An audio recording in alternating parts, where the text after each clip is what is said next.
Teachers of Reddit, what are some small, subtle ways you can tell a child's parent really cares about them? Story 1. When the parents are familiar with the child's friends and talk to their child's friends, I know they're listening to their child talk about their day at school. Or when parents let slip that they got a full recap of something I said or that happened at school. I know they are having conversations with their child at home and paying attention. Story 2. When the kid is happy quick to tell their parents about things. Not just serious or important things, but just random bullshit. Do I care about Minecraft? Not really. Do I care that my kid cares about Minecraft? Very much. Lay it on me, kid. Spare no detail. Story 3. They let their kids fail and experience natural consequences. Good parents are preparing their children to be adults, and part of that is learning responsibility and accountability. Let your kids make mistakes and learn from them. Story 4. It doesn't always mean everything is perfect at home, but a child who is well-groomed is always a good sign. That doesn't always mean the most fashionable clothes or perfect hair, just that the child is clean. Their clothes are clean and appropriate for the weather. Also, when a child knows how to celebrate their own wins and isn't afraid of making a mistake or being wrong, that shows that their parents have modeled good emotional regulation. Story 5. When the parent stops and actually looks at their kids, artwork listens about their day before heading home. I know everyone gets busy, but don't shove the art your kid is proud of right in their bag without first looking at it. We do the same piece of art for a week. They spent 2 hours on that. Spare 2 minutes to show them their effort is worth something to you. Story 6. A few years back, I heard a parent ask their kid if they found someone to be kind to today. That made a real impact on me. Now I try to remind my own kids to find someone to be kind to if I'm doing drop-off and/or ask, who were you kind to today, after school? Story 7. You can tell a lot about home life based on students' behavior the week leading up to a bray. If they are happy, excited, giddy, endearingly obnoxious, I know they are going somewhere safe to someone who cares. The students who don't have that are often increasingly anxious, angry, withdrawn, acting out. Story 8. They get them services when they're struggling. I work with kids with disabilities and the learning outcomes experience of school, and by extension, the greater world for kids who have their needs met is far different to those who don't. The number of parents who respond to a teacher saying, I think it might be worth John seeing an ode-to-speech therapist getting his eyes checked with something along the lines of what would you know, is astounding. The parents who make appointments, share information from specialists with the school, and are proactive about their children's abilities or disabilities. Their kids see such improvements. Story 9. The moment that a parent greets the child at the end of the day is very telling. Some parents clearly want to know all about their child's day and connect with them. Some don't. Story 10. Accountability. A good parent knows that their kids isn't perfect, and if the kid does something wrong like hitting or bullying other kids, they don't look for excuses or for how the other kid provoked that behavior, but helps their kid understand why their behavior was hurtful. Story 11. They talk about their parents a lot, and in casual terms, like they just throw out an anecdote about their mom's camping skills when reading My Side of the Mountain, or they randomly mention their dad loves black licorice. Story 12. I was dropping off my daughter the first day of school. Her school started a few days before mine. I lingered to get photos and watch her enter the building. I saw this little blonde girl going back and forth. She had her backpack and a shopping bag of supplies. She must have missed supply drop-off the day before. It's for about 15 minutes midday. I think the girl didn't know which line to get into. She had this pretty French braid, so you could tell her parents took the time to get her ready, but they couldn't be there as school starts at 9 a.m. I asked her if she knew which teacher was hers. She only knew the first letter of the name, but since she knew her grade, I said it must be Mrs. So-and-so. I felt bad for her parents because I totally understand how it feels to want to go to these little milestones for your kids, but having to work instead. They prepared her as best they could. Story 13. When you know they're being exposed to reading at home, maybe they can read at a higher level or they're mastering their sight words. For students with learning disabilities, the kids are trying their hardest to read, using context clues, using pictures and making up a story, or even making different voices for characters. When I was in a low-functioning autistic support room, this one little boy couldn't form words, but he made noises as different voices and used dramatic face expressions on each page to represent characters talking. Story 14. They ask thoughtful questions. Even something that seems routine to adults like, how was your day? In elementary, and it's appropriate for kids to talk mostly about themselves. Kids who ask thoughtful questions are doing so because it's consistently modeled. It's also not very common again, age-appropriate egocentrism, so it stands out. Story 15. I realize this is a much bigger thing than a Reddit thread is able to unpack, but I find it concerning how many of these indicators are things that are very simple for neurotypical kids to do and extremely challenging for neurodiverse kids to do. A lot of the comments feel like they could be boiled down to the kid doesn't have autism or ADHD. Story 16 TBH. One thing I notice often is fingernails, especially with special needs children. When I see well taken care of fingernails, not dirty, no crooked, Not overly long, not broken. I know the parent really looks after their child really well. Story 17. If you check in with me regularly, or just ask when you have a question, especially since our school has an easy messaging app. Even if it's just a quick question like, hey, are they doing all right today? Or what can I do to help them this week? That shows me that they're involved. Story 18. Honestly, when a child actually acts their age, I'm not saying a middle schooler has to behave like a shorter adult, but the kids whose parents clearly view school as just free babysitting genuinely behave like their social skills peaked in kindergarten. I had an 8th grader who couldn't get her AirPods case open. She casually chucked them at the floor to break the case open and genuinely couldn't understand when I explained that it was an inappropriate way to act. She was an in all areas. The A students who also have excellent social skills are a huge sign of loving parents. Other students may not be grade-level proficient, but when they genuinely try and then revise based on feedback from me, it's clear their parents have a vested interest in their education and actually interact with their children at home. I've very rarely had trouble getting in contact with the parents of students who are conscientious and generally well-behaved. However, it's exclusively the parents who have the school's number blocked entirely. Even worse, when my phone call is the first they're hearing about their child's low grades, despite having 247 access to the online gradebook and a letter sent home at the beginning of the year detailing class expectations and grading parameters, which they have to sign and send the lower half back as proof they received it from their child, along with updated contact info. Story 19. It depends on the age. Upper elementary or middle school. Kids who seemed relaxed, emotionally intelligent, respectful but not kiss asses, and just had a sense that someone had their back. And some parents really care about their kids, but unfortunately, survival mode takes precedence, like having 3 jobs, having their kid on free gross school lunches, and where they can't show up for parent-student conferences because of their workload, or they might have been traumatized by school and are afraid to meet with the teacher. When I knew these situations were happening, I would give a little extra love and grace. Story 20. One of the classes I worked in asked parents to read at home with their children every day. Most children never read at home, and their reading journals were always empty. But there was one parent who couldn't read, but still spent time every evening to listen to her daughter read. That child has more reading at home records than any other in the class. Story 21. When a child has interests and hobbies, it shows that the parent makes the effort to provide the child access to enriching activities, and that in turn makes the child more curious and vibrant about learning. Story 22. Assuming all the obvious things are there, kid is clean and adequately clothed, then it'd look for things like a relaxed vibe between the parents and children, respectful kidding and jokes, pride and progress. Kids who didn't give a what their parents thought or were super nervous about a B were equally saddening in different ways. Story 23. Parents that follow through after conferences meetings. Not simple words, yes, we will ensure work in getting completed at home, or this is a behavior that is impeding their learning. How can we as a team address this?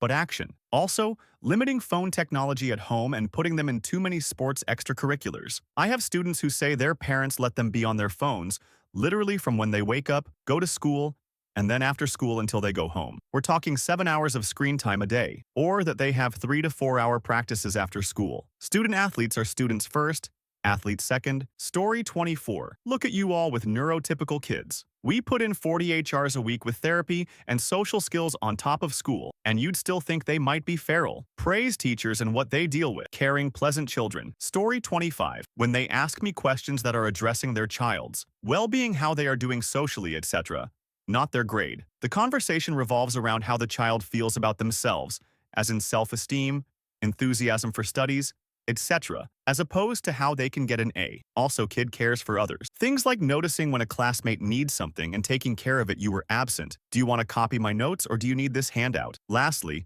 the student is resilient and takes setbacks in stride. These things are huge for my middle school kids and lets me know their parents has taken care to help the kid become a happy human being who will have meaningful relationships. Story 26. The daycare teacher 1L day said, "Today when we were walking outside as a group, your daughter was holding my hand and casually mentioned, 'My mommy really cares about me.' That made her heart melt, and my heart melt. For my 3-5-year-old to recognize just how much I love her." Story 27. I teach at a girls' high school. There are a handful who always have the most amazing hairstyles, and will be quick to tell you that it's their parents who do it for them. I had one girl tell me about how her single-father dad taught himself using YouTube tutorials so he'd be able to do his daughter's hair. This isn't to say that parents who don't do this don't love their kids, but these parents really go above and beyond, and it shows in how their kids are. Story 28. Let their kid fail. Not leave them to the wolves, but allow natural consequences to happen. Kid forgot to do their homework? Kid gets a 0. Mom doesn't rush to school to hand in the homework with what is clearly her handwriting on it in an attempt to shield her baby from any negative consequence. Kid mouthed off to the teacher and got silent lunch. Don't steamroll and threaten the teacher with legal action in a parent-teacher principal-superintendent meeting. The kid didn't get to talk to their friends for 20 minutes. They will live. I had a coworker who was a steamroller like you wouldn't imagine, and her daughter has no coping skills. Simplest thing goes wrong. 7th grade girl bursts into tears and is inconsolable until her mommy barges in, demanding to know what happened and how to make it better. That kid is going to have a rough time when she moves out on her own, or when her mommy barges dies, whoever happens first. Story 29. Coming to open house night and/or reaching out to me instead of vice versa. Manners might be part of it, but it's really the level of involvement that tells me whether or not a guardian cares about their child graduating high school and succeeding in life. Story 30. The ones who clearly have been read to and are familiar with the norms of listening to a story regularly, hearing evidence of their conversations at home, that they take the time to hear their kids' updates. Whether that be what we do in class or what their class job is, the parents that know what's going on in the classroom beyond just what I send in my newsletter clearly create a space where they want to hear what their kid has to share. Story 31. The children are clean and neat. I'm not talking about matching clothes or designer labels. I'm not even talking no holes or even no stains. They're kids, but that the kids are wearing clean clothes, their hair is brushed, their faces are clean, etc. In some areas that may sound like a given, but in other communities, it's a rarity. Where I used to teach, you could tell the parents that were involved in their children's lives and those that were not. And I understand that many parents were single-parent households, some worked 2 jobs, etc. I'm not saying it was easy, but it was obvious which kids were more raising themselves and which kids had parents that were caring for their children despite the hardships. Story 32. I'm a teacher, and I see how some of these kids come to school. Dried drool by their mouths, uncombed hair, very dirty clothing, eye gunk, dried snot that they wiped away with their hand, dirty nails, you know, signs that they got ready by themselves and weren't seen by their parents before leaving home. Before leaving home for work, I make sure she's the best presented kid at her daycare. Hair well combed, face washed and wiped clean, freshly washed clothes and all tucked in looking mint, lotioned up and all. But it's a different story when I go to pick her up. She always has her snack and drink in the car and Peppa Pig playing already waiting for her. Story 33. When they ask sincerely and with an open mind if the child is overloading him herself. High achievers need guidance too, and sometimes they need to know that it's okay to do less. Story 34. When they greet them with a big hug and a smile after school, I teach littles. It makes me sad when I see parents routinely not glance away from their phone at dismissal. Story 35. I teach high school. The kid is on time most of the time and awake most of the time. The parent responds to messages about their kid in a reasonable amount of time. The parent calls in absences promptly so the kid doesn't get paged to the office upon their return. For the first several, my school only requires a phone call, but that is too difficult for many parents. The parent is able to have enough self-control to put their phone down in the parking lot. The parent also doesn't park in the street and block the buses from getting to the school in a timely manner. The parent takes away driving privileges for a child's unsafe mistakes behind the wheel. The parent ensures their kid is aware of their ride situation nearly all the time. I supervised Carline last year, and there were some kids on the phone every day at dismissal trying to figure out who was going to pick them up, should they ride the bus instead, etc. The parent maintains self-control while watching athletic events. The horror stories I hear from coaches and have seen in person when selling tickets are appalling. My school will be lucky to fill all its coaching positions next year because a lot of coaches have had enough of the parental verbal abuse and complaining about everything. Bonus. The parent emails me to tell me to keep an eye out for a cell phone because the parent took the phone away, but some kids end up with second burner phones. Super bonus caring parent. One parent last year at conferences asked if his kid was generally happy in class. That is a rare question and the sign of a caring parent. Story 36. As a teacher, one of the biggest indicators is if they show up for their student. Do they attend conferences, come to open house, answer phone calls, check the gradebook? Do they know my name and what I teach? Every parent that cares is a present parent. Story 37. As a teacher, I had a dad that was the richest guy in the community, real self-made man with growing companies and such. Yet, I've never met a parent that knew their child as he did. He had a really deep analysis about why she failed at finding friends, and everything he said made so much sense. Story 38. When a child shows accountability, and can admit or own mistakes or shortcomings, it shows that their parents have allowed them to deal with failure in a healthy and supportive way. When a child habitually lies, denies mistakes, or is otherwise deceptive, it shows that their parents react to mistakes or imperfections with harshness or strictness, and don't have their children's trust. Story 39. I'm a school social worker. Sending your child to school regularly. When parents greet their kids at pickup and talk to them instead of being on the phone and barely acknowledging their kids, Kids that are regularly well rested. Yes, I get that a kid might be tired or sick and not have great sleep sometimes. This is different from the elementary kid who falls asleep at school every day. Parents that put into place suggestions made by school, i.e., send your child to school regularly, make a bedtime routine, and take away electronics at night so they can fall asleep. They might need a reminder to bathe and change wash their clothes regularly. I do understand there are sometimes barriers to these things. That is different. Story 40. To echo everyone else, well-groomed and wearing appropriate clothes that fit well enough and are appropriate for the weather. But id add clothes the kid likes and can comfortably play in. Some parents will dress their kids in fancy outfits just because they're like their little dolls, really noticeable on Halloween. Also, they respond when I reach out. They aren't forgetting about their child when they're at school. They make themselves available if their child is sick or there's something important the school has to say. Story 41. My gold standard was a father who asked how their son was going academically. He made it clear that he knew his son wouldn't be top of the class, but as long as he was working to the best of his ability, he was proud of him. Story 42. I teach deaf children in pre and kindergarten when they know how to play games. Many of my kids' families don't know what to do with them, so they don't do anything with them. Not knowing how to communicate with your child is one thing, but ignoring them is something else entirely. I can tell a child is truly cared about when I pull out my set of Connect 4, Jenga, Candyland, or Uno for the first time, and a child already knows exactly how to play. To me, that indicates a child who has been made a priority and who has been included in family game night. Even though their family hasn't completely figured out how to navigate the communication aspect of the disability, they have figured out the love part. The next step is getting them to figure out which resources they will use to learn sign language. Story 43. Students' parents showed up to every single event, cheering him on, for 2 years. We were chatting after our 4th Parent-Teacher Conference 2 mandatory PTC every year. I found out the parents had been divorced for many years. I had no idea. They'd put aside their divorce 100 when it came to supporting their kid. That is a far cry from what I usually dealt with as a teacher. Believe me. Story 44. This kid told me his mom made him Squid Game cookies, and that just told me everything I needed to know about his mom. She also always brings us treats. Story 45. If you give them a negative or consequence, their parent contacts you. But instead of blindly defending their child, they ask you why you think their child is getting the negatives, and if you have concerns over a recent change in behavior. Story 46. When they ask you how their child is doing in school, and if you tell them that she is doing poorly in a subject, they don't complain or scold him, but rather they genuinely ask you how they can help him improve and what you recommend. Personally, I like that because there are parents who always assume that the teacher is to blame, when in many cases it isn't, or they expect the child to get perfect grades when the child may have difficulties in certain subjects like math. Story 47. The higher quality of vocabulary the child has, the better their parents are. If the kid can come into school and effectively let you know their needs, they typically have a good vocabulary background. I'm not talking about sounding like a snob, but rather the kid being able to say, I need help with, or speak in complete sentences like, my favorite is. Story 48. One way is if their hair is done in the morning. Not saying if their hair isn't done in the morning they aren't cared about, but it is a subtle way I've noticed. Story 49. Middle school.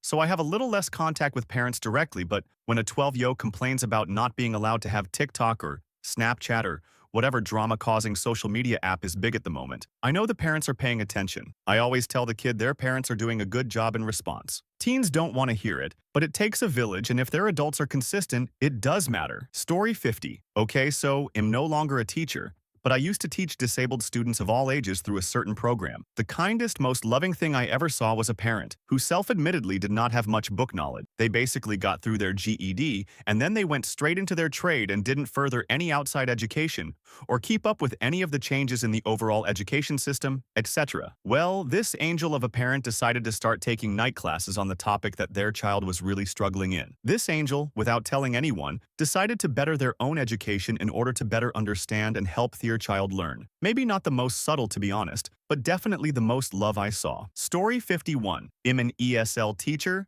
and I can clearly tell which students have parents that enforce their English studies at home. I'm not ranking parents on their level of care for their child based on this. Of course, most do wholeheartedly. However, it's a clear indication of a desire for success for their child rather than just get by. Story 52. They care about their grades without pushing them to the edge of insanity, and they don't blame us teachers when the child doesn't succeed, looking instead for solutions that can both motivate and help them. Few parents do that these days. Story 53. Seeing kids come with weather-appropriate clothes and a packed lunch? Yeah, That says a lot. Parents remembering the little details can make a huge difference. When kids talk about how their parents spend time with them, doing homework or just silly games, you know there's real care there. It's the small stuff that counts. Story 54. The student will very innocently, happily, ask you completely bizarre, sometimes incredibly uncomfortable or inappropriate questions. They don't know what it's like to feel shame for wondering. God, I love that style of parenting.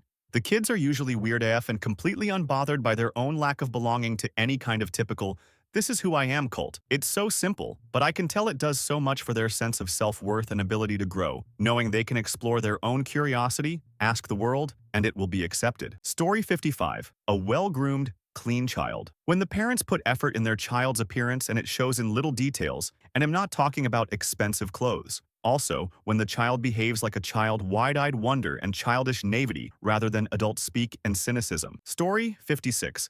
I think the important thing to take away is there are many ways to care for your children. I have a warm, fuzzy feeling hearing a bunch of these and, for once, think I may be doing okay. But I don't do all the things which have been mentioned. We are a multi-generational neurodivergent household. My kids may not appear put together, but they are comfortable in what they are wearing. One of my kids' lunches is always weird, but it's what they will eat. Take away the good things you read. None of us are perfect, it's hard. You know you care. Don't let one example have you thinking otherwise. Story 57. Preschool early childhood educator. When a child talks kindly to others, you know that they are spoken to with kindness at home. A child who tells their friends that they love them knows this language because they are hearing it from their parents. On the opposite end of the spectrum, there are kids calling others, etc. Guess how those children are talked to at home? It really starts with you, parents. Do better for your child. Story 58. At home, my kiddo sports a popsicle stained or food stains around his mouth until we get around to wiping it. But before we go in public to school, or really any type of event,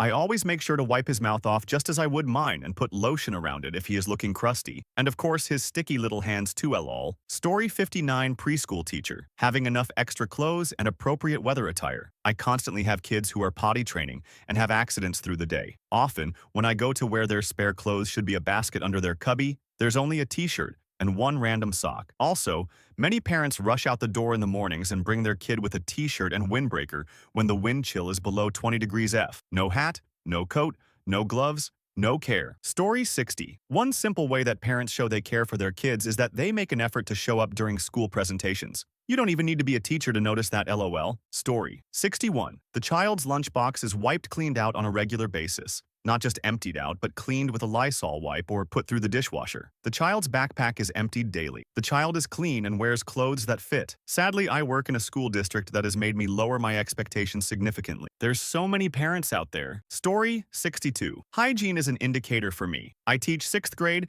and yes, most of my kids are smelly, but they're learning to be more independent. I've started keeping toiletries in my class for those who may need it. Clean but ill-fitting or wrinkled is okay. I get it. I'm a mom too, and I sometimes don't have the energy to fold the laundry. Hair. Most of my girls are learning to do their hair, and some styles are interesting, but it's groomed. Boys with long hair who don't at least untangle their hair is worrisome when it becomes a regular thing. Story 63. When doing something they're not good at yet, the child talks themselves through it in a positive way. It'll try one more time. That didn't work, but it'll do it a different way. It shows they're being guided in how to tolerate frustration and have a growth mindset about themselves. Story 64. Most of the kids in my class are black, and I'm Asian. Every single one of my kids is high needs and struggles to sit still. One girl comes in with beautiful, neat braids every day, with the beads changed out regularly to match her outfits. She's worn braids in different patterns every week I've known her, and she says her mother does her hair. I'm not sure how her mom is able to get the girl to sit for such ornate and time-consuming work on a regular basis, but they surely must have a great relationship. Story 65. These all lean elementary. So here's one from a high school teacher: kids who have parents who care about who they become. Become teens who care about who they are becoming. They want to do well, respect others, lead. Most of them are pretty emotionally intelligent as well. Story 66. When they respond to messages from me, and when the kid comes instilled with some good values, treats others with respect, seems to have had adults in their life that modeled how to regulate emotions and deal with conflict without kidding and swearing. I see so many kids that I can tell only have adults in their life that yell and hit, and it's so hard for them to learn any other way. Story 67. When a kid rolls in, properly geared up for the day's weather, You know parents are on it. Like, they've got a kid that's ready for rain or shine. Also, when you see a lil one chowing down on homemade lunch instead of chips from the vending machine, that's love, no doubt. Shows they're thinking ahead. Story 68. The way a child treats others says more than anything. Pay particular attention to how they react when another child has hurt themselves, is struggling with self-regulation, or is perhaps being bullied. A child who displays empathy in these contexts says a lot. Story 69. Asking questions on how to help their student at home at parent conferences. Clean clothes. Sending back forms on time. Communicating with the teacher. Story 70. As a retired public school librarian, the highest bar for me is active involvement in their school. The next clue is comments by students about their parents to other students in my hearing and the school staff. Story 71. It just doesn't occur to them that someone else's parents might not care. Kids generally notice age 12-13 that other people have different, better home lives. The kids whose parents care usually need it explicitly pointed out to them. They don't typically immediately apologize for taking up your space or time when they ask you for something they need. I don't mean polite British. Sorry, I mean actually worried. This can also be a flag for anxiety, though. Not every kid who apologizes a lot has uncaring parents. Story 72. How they speak to others. Nothing better than a 4-year-old asking me how my day was or what the best part of my day has been, because I know that's the way they are being spoken to at home. Story 73. When they set boundaries and stick to them, especially around limiting screens and technology use. When they allow their child to struggle and fail because they understand it's how kids learn and not everyone else picking on their baby. Story 74. I teach high school business and personal finance. When kids show me texts from their parents or their parents ask them to pass along messages to me related to the class. Often, it's anecdotes from the parent about their professional or personal experience related to the subject matter. Tells me the parent is communicating with their kid enough to know what we're doing in class and wants to be engaged in it in some small way. Story 75. If they make sure that the homework is done. If they hold their kids accountable for their actions and don't shield them from consequences. If they get the kid a tutor. If they fall behind, or sit with them themselves to study with them. Also, students talk a lot. If they have a lot of stories to tell that involve their parents in a good way. Story 76. When their take-home folder is emptied every day, they show up with clean clothes. They have something positive to share about their weekend when they have parents who read to them every night. 3rd grade. Story 77. It is unfortunate that sometimes you can tell just the opposite, in not-so-subtle ways,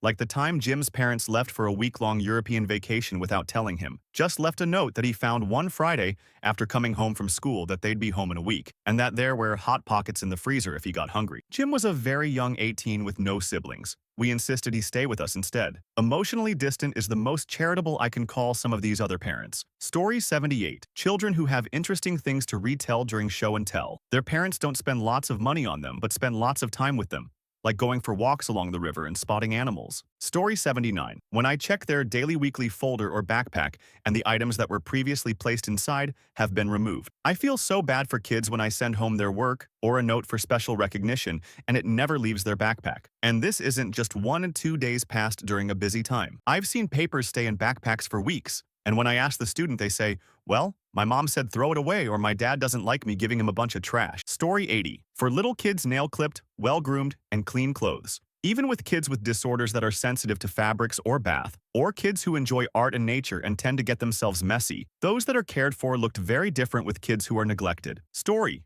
81. Time. Together in the big times and the little. Eating dinner even if it's in a car and a drive-thru. Little rituals like bedtime prayers. Take advantage of car rides for fun and interesting conversations. Investment in what matters to them and you. Teaching them by example that their needs and interests matter, but so do those of others. Make memories. Drive out to dark areas to catch the aurora borealis in the middle of the night, and with fun snacks and a retro playlist that leads to fun stories. Every word counts. Speak in kindness, even in the tough conversations. Be consistent. Have consequences, but teach mercy and grace. Story 82. The child is excited to be at school and learn. Their friends know their parents. The rules at home are age-appropriate, and the child knows why those are the rules. The child advocates for self. Story 83. When I had kids and wanted a big home to be the house. 3 years ago, I have bought the house and kids love coming here. Game room and food galore. Yes, it's expensive, but I love feeding people. It makes me happy. Story 84. When they don't hover or fight all their children's battles for them. I always appreciate when students reach out directly to the teacher to solve problems,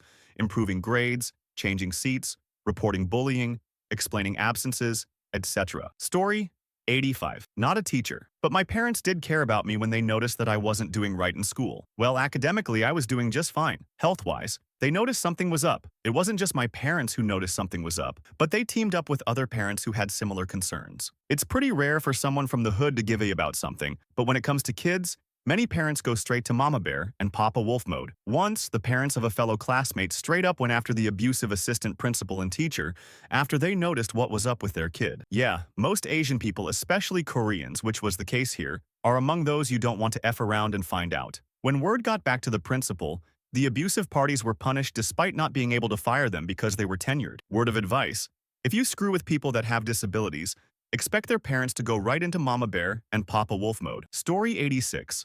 They're not uncomfortable around adults' authority figures. Nothing conclusive, just a small sign that their parents probably aren't super scary at home. The more comfortable around adults they are, the more it seems they're comfortable with their parents.